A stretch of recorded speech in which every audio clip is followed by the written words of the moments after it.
Stratégie. Maintenant que vous connaissez tous ces types de lancers, apprenons à les utiliser efficacement et au bon moment.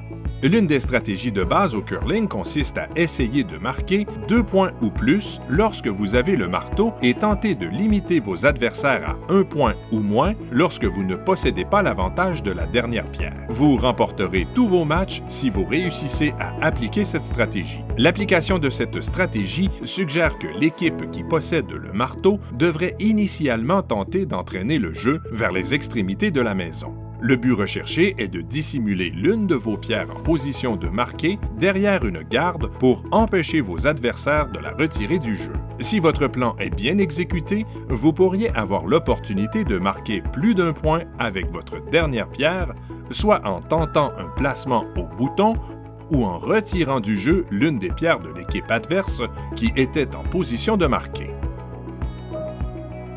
À l'inverse, la stratégie à adopter lorsque votre équipe ne possède pas le marteau consiste à concentrer le jeu au centre de la piste dans la zone de contrôle.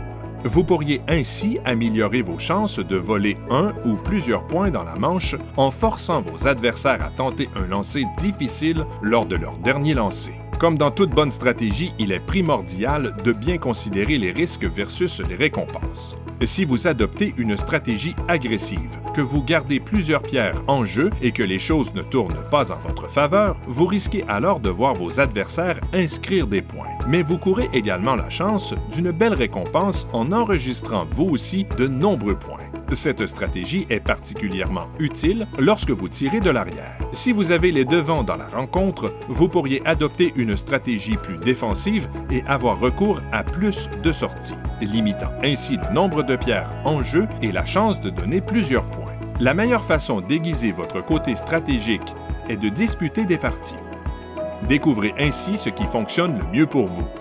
C'est face à l'adversité que vous serez en mesure de déterminer les bons coups à jouer au bon moment.